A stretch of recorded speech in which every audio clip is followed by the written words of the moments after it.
Sure, horrible Jewish trauma, as we all know. There's also terrible Palestinian trauma that we know a lot less about. There's another side to this history. There's another narrative that you never get told. And there's another reality that the media here just does not present you with. Did you know that last week 7 bystanders were shot to death by the Israeli army in the refugee camp of Jenin in the West Bank? It's like these kids and young people in the film. Once you see that there's another side, there's no way back. You can't unsee it. So a lot of people deal with it by not seeing it, by not wanting to see it. The difference is that these days you could actually find out.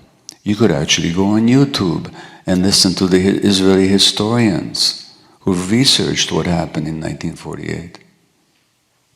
You can listen to the Israeli journalists who every day document the horrors of the occupation in a way that the Canadian press doesn't even touch.